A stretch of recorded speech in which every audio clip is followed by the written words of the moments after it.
What's up, YouTube? Welcome back to another video. My name is Hotshot Saint. I'm the owner of the Marathon.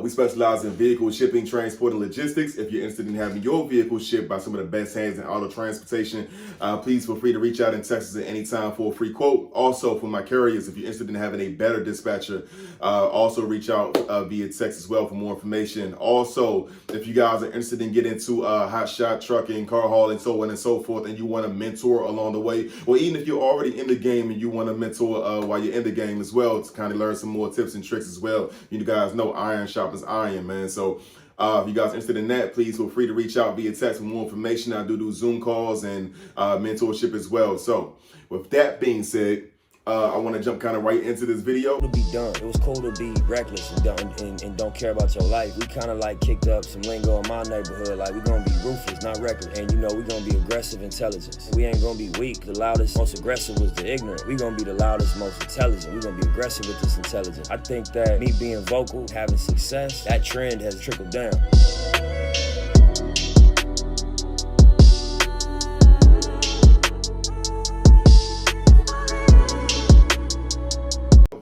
Today we kind of go over another one of my woes in trucking. I know I do that a lot, but I just like to give you guys the real constantly.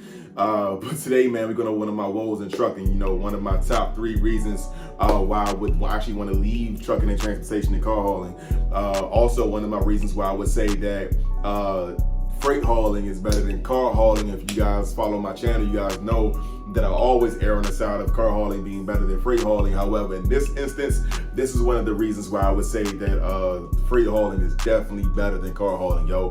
And that's going to be getting paid, man. Getting paid is one of the hardest, most time-consuming, frustrating things that I have to deal with in car hauling, yo, and it's for so many reasons. So, for one, freight hauling is better than car hauling when it comes to getting paid, because on the freight side, you have what's called factoring companies. And a factoring company is essentially a company that will purchase your invoices for like 2 to 5% of the invoice, right? And they'll wait for the money to come in, but in the meantime, they'll pay you out 24 hours to 48 hours after delivery, right? So you get paid almost instantly in freight hauling every single time. You get your checks from the same company all the time. So if you're a freight hauler and you work with, let's say, RMIS, you know, you send out your invoice to RMIS and RMIS sends you your direct deposit back, and you get a check from them every single time you deliver. And on the car hauling side, it's not like that. All of our payments are coming from thousands of different places because we're hauling for thousands of different brokerships and dealerships and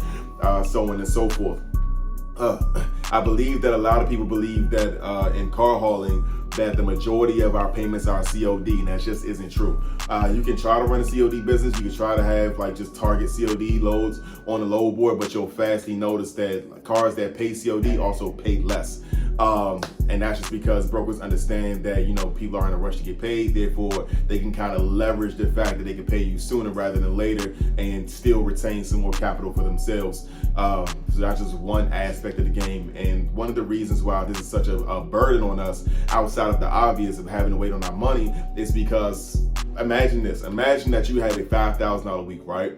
Over the course of that $5,000 week, you've only got $500 in, right? $500,000 in, something like that, right? And then the following week, you do a $10,000 week. Well, it costs you, let's say, $2,000 to make $5,000, and then it costs you $2,500 or $3,000 to make $10,000, right? But of that, you spent, you spend $2,000 the first week, you got $1,000 in during that week, but now on the next week, now you done spent $3,000 and you gross $10,000, but you had to put out $3,000 to make the $10,000 in overhead. So you already out expense your week prior, and then go on to the third week. And let's say you do a $15,000 week, but to make that $15,000, it costs you, let's say, $5,000. And then, so you already out expensed your first week and your second week. Into your third week, you're still running off your own capital. You're still waiting for money to come in from your first, second, and now third week. And then on your fourth week, you do a $20,000 week. However, it costs you $7,500, $10,000, something like that, to make the $20,000, and you still haven't even got in the $5,000 from the first week, nor the $10,000 from the second week, or the $15,000 from the third week. But your expenses is outweighing what you actually are getting in time, right? So like, you know, you might be getting that $2,000 in on the $5,000, but your next week you're going to spend that $2,000 and some to gross a taller number. So you guys can see there like where it becomes a hassle and we gotta like really use strategy, right? So that's why I say it's always like imperative that you have a large line of credit, not just a savings account, because to me a savings account, you're gonna wash that instantly. You feel me? Like trucking disrespects savings accounts. Like trucking doesn't like savings accounts. Trucking likes lines of credit. Trucking doesn't like savings accounts. If you're coming into this from like your 9-to-5 job, yo, don't even listen. It's gonna kill your savings fast. The other issue is there's a lot of scammers in car hauling, right? So on the car hauling side, 1 second, I just got a phone. My bad, guys, I had a call come in, man. I'm recording from my phone right now. But anyways, yeah, on the car hauling side, there's a lot of scammers. You got a lot of people that's gonna like dispatch you vehicles that have no intention on ever paying you. That's just the real of it. They'll have you pick up a vehicle, deliver a vehicle, and then go completely ghost, right? They'll tell you it'll be a 2-day pay, 5-day pay, 10-day pay, 30-day pay, and they're just gonna completely ghost you, right? It's a complete scam.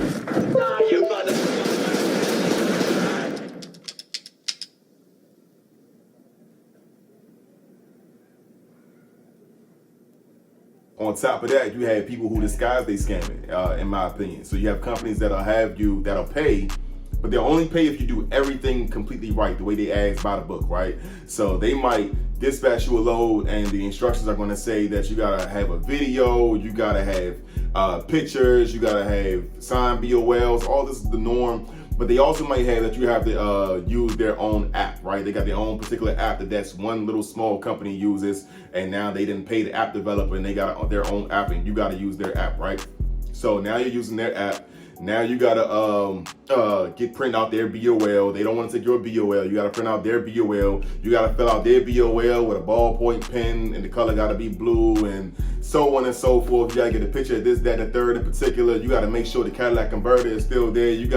They'll send you through hoops like to do these erroneous like activities to get paid or whatever. And if you miss one thing, then you don't get paid at all. I literally have a company right now that I haul for, and they are refusing to pay for a vehicle that we delivered in good condition, on time, all of that, got inspections, got signatures, got all of that, right? But they asked particularly, could we get, part of the instructions was to have a picture of the VIN plate. Sounds simple, but amongst 100 other requests, like, you're gonna miss something sometimes, and you moving fast. This ain't the only car we got on the trailer, man. We got 2, 3, 4, 5, 7, 9, 8, 9 cars on the trailer at a time, so you know, sometimes you're gonna miss certain instructions if you got 9 cars on the trailer and everybody got 10 different requests with 10 different kinds of instructions. Even if you got a Hotshot and you got 3 to 5 cars on the trailer and all of them have different requests and different instructions or whatever, and you're moving fast, you pumping, trying to get this money, right?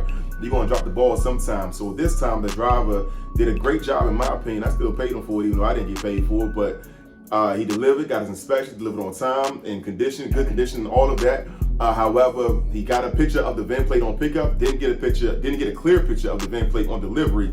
Therefore, the broker decides not to pay us, right? Still trying to fight to get paid for that one. Should not have to beg for my money. Why? Because they still got paid. The broker still got paid from Tesla that he was hauling for. Like TFI, y'all still got paid. Y'all can pay me, man. But anyways, I got another customer just this past, and I'm using real life examples here. I got another customer just this past Friday, man, not gonna say refused to pay, but as of right now, refusing to pay.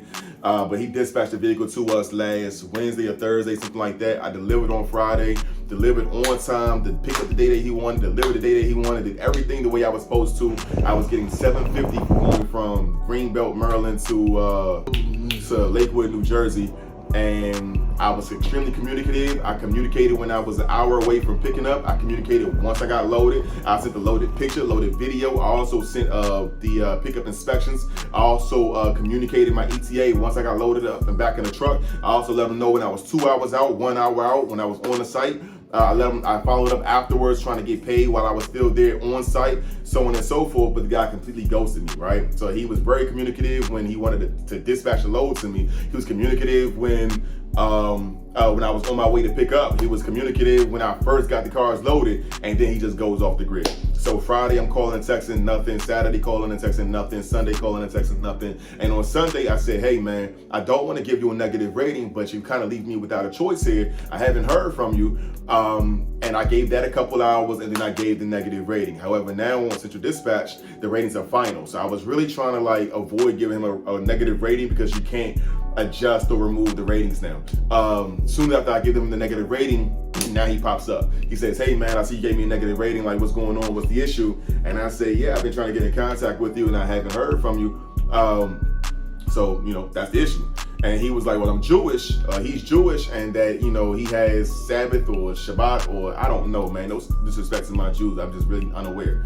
But he's out of pocket from sundown Friday, he says, until whenever on Sunday that, he can't use his phone and blah, blah, blah. And that's why we wasn't able to get paid and get a hold of him. Right? So to me, that got nothing to do with me. You know what I'm saying? Or you communicate ahead of time to say, hey, I'm going to be out of pocket later on. There'll be a check under the mat, or there'll be, I'll pay you on Monday, something like that. All you got to do is communicate, man. Communication's free. It solves a lot of headaches, but he did not communicate. He didn't say nothing about having to be out of pocket for the weekend. What he did say to me, though, was that I should have known that he was Jewish somehow. Never met him, never talked to him, never seen him, nothing. But he said because I was delivering to a Jewish home and they got a Jewish scroll on the door that I should have assumed that he was Jewish, and that I was delivering to Lakewood, New Jersey, which is supposed to be a infamous Jewish town or whatever.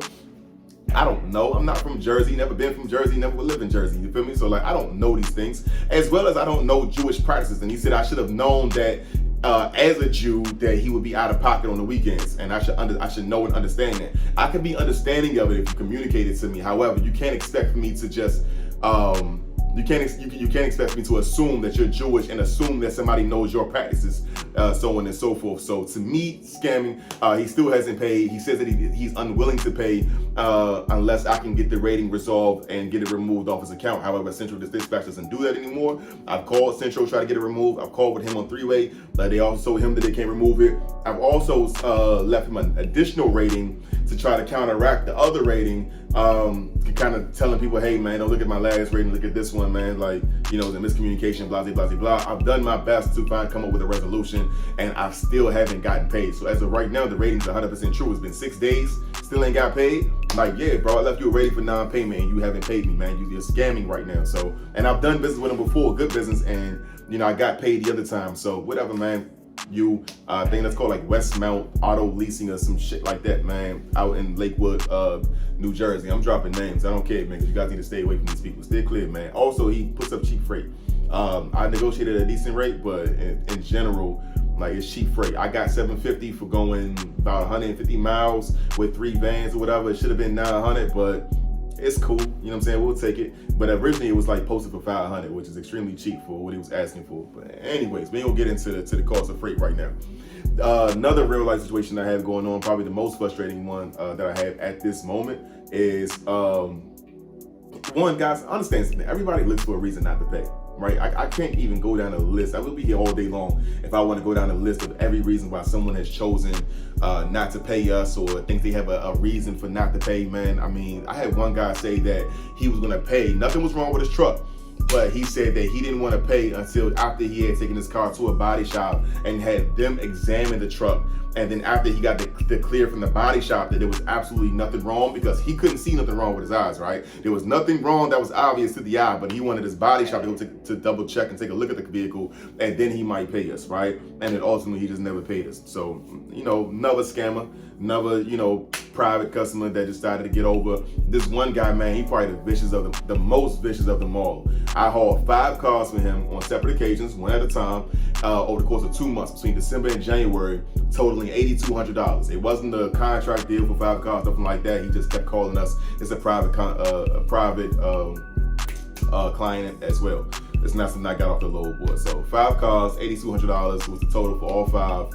And after the 5th one, he went back and disputed with his credit card company the charges and said that he didn't recognize the charges, he didn't authorize the charges, and his credit card company ultimately went to my bank and they refunded him the $8,200 out of my account and put it back into his account. I don't know how that worked out on his side, but they took the money from me because of the dispute or whatnot, man. And then they put the burden of proof on me to have to show the bank to have an investigation done to get my money back. So rather than doing an investigation when he filed the dispute and then ultimately saying that I owe him money, nah, they did it the opposite way. They took my money and then we're gonna do an investigation. Doesn't make any sense to me, but that's what's going on with QuickBooks and with my bank Truist right now. So kind of frustrated with that. To his defense, right, I'm gonna be fair, in his defense, the 5th vehicle that we hauled for him got damaged. So the last vehicle was a Lamborghini Urus. Unfortunately, the bumper of it got damaged. When it got damaged, I offered to both pay for the bumper. I gave him our insurance information. I gave a BOL showing that we picked the vehicle up without damage and that we delivered it with the damage. Completely honest, completely transparent, completely accountable for everything. I even offered to be on the phone while they put in the insurance claim as well. I even followed up after to make sure they put up the insurance claim a week later and to make sure that everything went well, that the vehicle was being repaired. Man, I followed up, didn't even have to, but I followed up to make sure that everything was going good. And that's when I was told the vehicle was in the shop being repaired and all was well, right? This is before he disputed the charges and whatnot.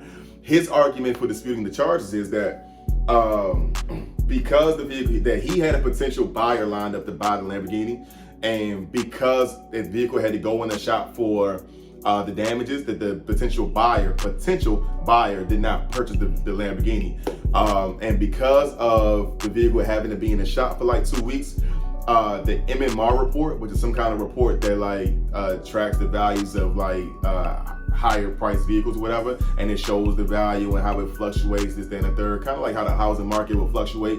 And he showed or says that the value of the Lamborghini dropped throughout those 2 weeks, about $25,000, and that we should be responsible for the value of the vehicle depreciating. They didn't depreciate because of the damage. It wasn't because of the damage to the bumper. It's not because of that particular vehicle had to go into the shop or it got a blemish on the Carfax. Not that particular vehicle, but the market for Lamborghinis and Lamborghini Uruses in that area dropped by 25. Just the market value of it dropped, not that vehicle, but just the market value for what that particular kind of vehicle is worth dropped. And so he's estimating that he would lose $25,000 when he ultimately does sell it, and he wanted to hold us accountable in some kind of way for that. So he disputed all of the prior charges that he's done with us for other vehicles that we've delivered that he was satisfied with. And to me, that's theft. That's theft of services. You guys correct me if I'm wrong. If I'm tripping, I'm bugging, I'm not seeing it the right way, please feel free to let me know. But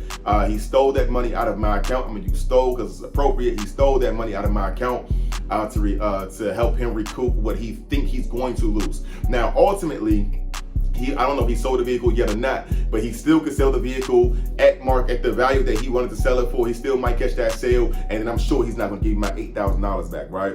I'm not going to see that again. If he sells it for more than what he was expecting it to sell it for, I'm sure he's not going to give me my $8,000 plus a percentage of more of what he sold it for. But because the vehicle lost value, not due to the damages, but just due to the market shifting, you want to hold me accountable for that. And I just think that's bullshit, in my opinion, Slim. So right now, typically I kind of roll with the punches. I just pay out or I take the loss. You know, I just say fucking, it's not even worth the headache. This time, man, lawyer up. I'm kind of getting sick and tired of the scammers, man. So definitely lawyer up. Zachary Romero, go get a lawyer, bro. If Zachary Romero calls one of you guys, man, I highly advise you guys don't do business with him, man. He's a fucking scammer. But outside of that, man, think of it this way.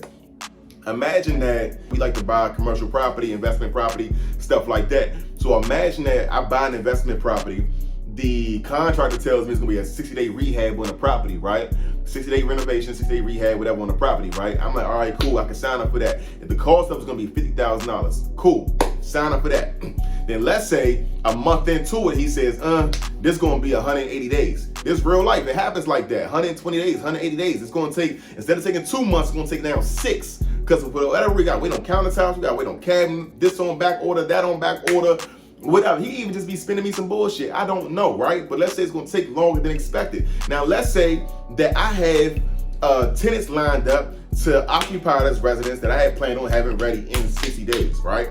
Cool. I miss out on those tenants. let's say that I plan on refinancing the property in 60 days, but now in 120 days when it's actually done, the market shifts, and now, you know, I'm not able to refinance for the same amount of money that I would have been able to 60 days later, as now I can 120 days later, so now I take a loss.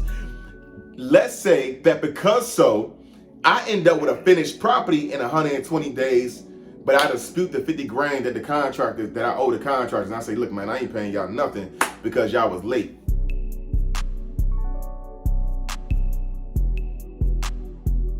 Listen, that would be immoral, that would be impractical, that would be just flat out wrong and some bullshit on my behalf. If you don't agree with that, I'm not your guy. You know what I'm saying? That's not right. In business, we take loss. In business, sometimes the loss you take is not going to be by your own sword. Sometimes we got to fall on a sword that other people stand up for us, and that's just business. I roll with the punches. I take a loss every single day. I took a loss today. I took a loss last week. I took a loss the week before. I take losses every day. Sometimes things don't go my way. Sometimes other people mess up and it affects me. That's just kind of what it is. On this occasion with this Lamborghini, we messed up. It really wasn't even us, to be honest with you. I didn't unload the thing wrong. You feel me? It really, if I could really get deep into it with y'all, it really wasn't us. But anyways, like on the issue of the Lamborghini, it got damaged. There's a certain protocol to follow with it. We gave you insurance information. Insurance fixed the vehicle. I offered to pay for the vehicle. I offered to do everything like that I could to hold myself accountable for what happened. You know what I'm saying? And if you feel like that I should be held accountable for more than what I did, for more than what insurance is done, then you sue me. You take me to court. You can't arbitrarily take from someone's account. You can't arbitrarily call your bank and make a fraudulent claim to say that you don't recognize services that you indeed authorized. It doesn't make any sense, man. So for this reason, man, is why getting paid and car hauling, this is just one of the biggest headaches. I'm not saying that getting paid in freight is always 100% and it's super easy, but it's a lot easier than on that side than it is on this side, for sure. I guarantee you that. You feel me? So, you know, just one of those things. Is what it is, man. I might get my $8,000 back. I might not. It is what it is. It actually put a big strain on the company last month too, because QuickBooks will show you that I spent $8,000 less last month, but I also made $25,000 less last month as well, something like that. I haven't read about my thing lately, but I made $25,000 less. I spent $8,000 less. So that's how much ultimately that $8,000 cost me. And not $25,000 gross, but $25,000 net income. My net profit decreased by 25 grand last month due to me losing $8,000. So, you know, it is what it is. But we keep smiling, we keep fighting, man. We keep rolling with the punches, man. It's the marathon. So, you know, we never let a hard time humble us. You know, I'm not the best because things always go right. I'm the best because when they go left, I handle it better. So again, if you guys are interested in having a mentor along the ride with you, man, please feel free to reach out, text me at any time, 202-642-6134. If you're looking to have your vehicle shipped, 202-642-6134. If you're looking to have a better dispatcher, 202-642-6134. I look forward to hearing from you guys, man. In the meantime, safe travels, peace, love you, stay safe, stay dangerous.